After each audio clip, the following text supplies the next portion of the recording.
Hi everyone. In this example, well, in the next few examples, in fact, we're going to work on a little bit different part of this 1.1 section. So I fit a few ideas in here to get us started in this very first section. So one is if you're looking at an equation, at a function, can you figure out what its antiderivative is? I also want to tie in here an application. So is there some context we can put this in so hopefully it makes sense to you? And then last thing we'll do in this section is look at graphs as well. So we want to kind of get 3 different ways to think about this, and then hopefully that will carry us through as we start to do a little more calculating and such. Okay, so the antiderivative word problems we're going to see in this section are all just kind of basic applied differential equations. And they seem, I think, almost all of them at first, like you don't have enough information, but there is some hidden information in them that should help out. So let me just remind you of one thing before we even get into a specific problem, and that is that from Calc 1, I hope we remember that if you have some position function, S of t is a common thing to name that. So this could be a distance traveled or a height, something about the position of an object. That when you take its derivative, what you'll get is a velocity function. So velocity is the derivative of position. And then if you take the derivative again, what you will get is an acceleration function. So, okay, we're going to abbreviate that because I didn't leave myself enough room. Which means for us, if we start with an acceleration function, we could take the antiderivative to get, here, let's use a color in this.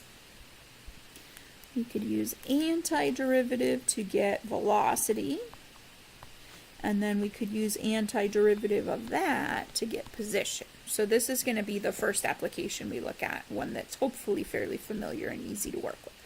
Okay, so that's part of it, is recognizing that velocity is the derivative of position and acceleration is the second derivative of position. The other part of it is that all of these problems, I think I maybe snuck one in on your homework that this isn't true for, but pretty much everything we're going to be looking at is a problem that involves constant acceleration. And if I'm remembering correctly, the one that I snuck in your homework might not have constant acceleration, but I told you what the acceleration function was, so it still should be very doable. Sometimes that acceleration is not immediately obvious to people. So let's just start working on this first one and we'll see a really good example. So on this first one, we have an object that's shot vertically upward from the ground. Oh, I'm grouchy at myself. I restarted my numbering. What did we call this? This was number 5. I want to call this number 6 so that I can keep track of my videos. An object is shot vertically upward from the ground with an initial velocity of 160 feet per second. If you haven't already, this v sub 0, that's a subscript, is really handy notation. You don't have to use it, but it's a really common thing to use for initial value. If you put that subscript 0, that's your initial value. So you could kind of think of this as v of 0 equals v sub 0. Okay, so upward, we start with a velocity of 160 feet per second. And our directions right off the bat in part A are to find a function giving the height of the object with respect to time. So we do know something about velocity, but it's really just initial velocity, and that's not enough to get a whole velocity function. So the constant acceleration part in this problem, where our motion is all vertical, straight up and straight down, we're on the surface of the earth, the acceleration part of this is gravity. So write this down somewhere. Probably worth remembering and will be easy to do by the time you've done just a few of these. So we're going to have 2 different constants we want to use here. So the acceleration due to gravity, well here, let's start with the one we want for this problem. 32 feet per second squared is the acceleration due to velocity, or if you wanted in metric, which we often do, it's 9.8 meters per second squared. Okay, so those two values are going to be really handy. The other thing to realize is that just like velocity can be positive or negative, acceleration can be positive or negative. So while those numbers might tell us how fast gravity accelerates things, we need to think about signs. So what I want to do here is start with an acceleration function. In pretty much every one of these problems, we can start with acceleration and work our way up. So in this problem, I know that the object is slowing down, right? It starts with positive velocity, and that velocity is going to decrease as gravity works on it. So our acceleration is negative 32 feet per second squared. Every second, our velocity will decrease by 32 feet per second because of gravity. So constant acceleration, key to almost all of these problems. Velocity. Okay, so this is where our other little bit that I just talked about comes into play. We should know from Calc 1 that acceleration is the derivative of velocity. So if we want to find a velocity function, we need to find an antiderivative, which, because we're starting with a constant, this should be linear. C, feet per second. Okay, so this would be my velocity function. And I can do even a little better than that. If I want to find my plus c, I moved over a little bit, but I have this piece of information to help me find my c. I know that if I plug in 0, so here I'm going to do it as a little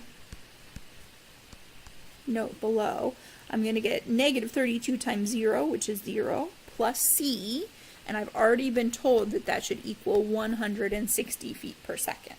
So you don't even have to write that out for me. What I hope you will realize is that in a problem where we're working with linear or quadratic or any sort of polynomial function, the plus c is always going to be your initial value. So really what I know is that v of t is equal to negative 32t plus 160. Or you can switch the order if you want to, 160 minus 32t. Not really any big reason to do that other than that we can see what we were saying before. It starts out at 160 feet per second, and then every second after that will drop by 32 feet per second. Okay, so this is good, but we were going for position. So we went from acceleration to velocity by finding an antiderivative. We want to go from velocity to position by finding another antiderivative. So the antiderivative here, if we had a t, we're going to want a t squared. And then if we think about our power rule, when we take the derivative, that would give us a 2t. We don't want a 2t, we want a 32t. So let's multiply that by a 16, or you can think about it as taking your 32 and multiplying it by 1/2 t squared. And then we also need to throw a minus sign in there. So now we get negative 32 t to the first. If we want to get a plain old 160, we better have started with a 160 t. And then we need here our plus. So basically up here at the velocity function, this was our v naught. Here we need a plus s naught, s sub 0. S naught is just a shorthand for that, I guess. Short way to say it, a slang. So our initial position, so in this case, position function is all about height, which means I'm asking about the initial height of the object. And since it says it's shot upward from the ground, I would say that that's actually 0, and you don't need to write it. You can just say that your position function is this one. Okay, so there's part A. So constant acceleration, and then you should work your way back up out of that, and then the only thing to be aware of is that the constants are going to be your initial velocity, your initial position, and you have to glean that information from the problem. Now that we have this function, we want to find the maximum height of the object, and I can think of several ways to do that. We actually have quite a few pre-calc ways to do that. It's quadratic, so you're just trying to find its vertex. But I would like to do the calculus way. And the calculus way, Calc 1 way, is if you want to find a maximum, take the derivative, set it equal to 0 to find your, well, let me say this in more steps. Take the derivative, set it equal to 0, solve to find your critical values, and then verify whether or not your critical values are maximums or minimums or neither. So we would want to take the derivative and set it equal to 0. But that's actually really easy. We don't even need to think about the derivative because we started with it. The derivative is v of t, which is equal to negative 32t plus 160. And I actually hope that kind of makes sense. So if we think about our velocity, our position function is a quadratic that opens down. It goes through the origin. So this is really rough sketch. We start with, what are we trying to say here? Maximum height of the objects. We start with this positive velocity, and then it decreases, decreases, decreases. And at some point, the velocity becomes 0 and then switches to negative, which means the object has come to a stop and then started falling.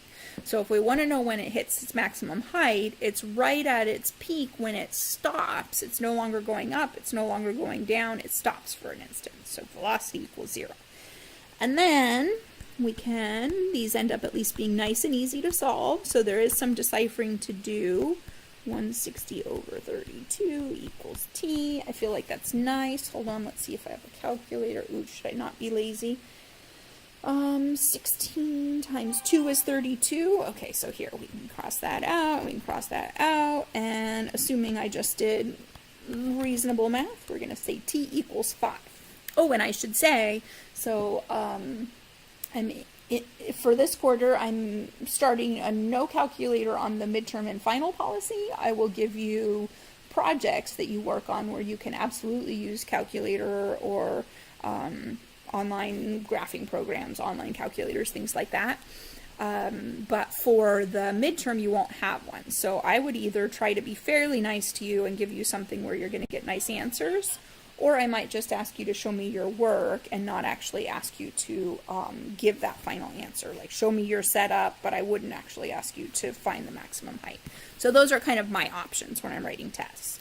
So this is telling me that I hit my maximum height after 5 seconds, but that wasn't the question. The question was, what is the maximum height? So I'm going to plug this back in. So I have negative 16 times 25 plus 160 times 5. Okay, and I'm being rude to myself again, but I think I can figure this out. If I do 25 times 4, I get 100. And then I need to multiply that by 4 again. So this is negative 400. And then what? 160 by 10 would be 1600, but this is 160 by 5, so that would be 800. And that's going to equal 400 feet. Feet? Yes, it was feet. Okay, so maximum height of the object, 400 feet. I did mention, and it's true, that you need to verify that you really did find the max. But in a problem like this, I think this little sketch is enough to show me that you thought about it. We have a parabola. It opens down. We know that the critical value is a maximum. All right. Thanks for watching.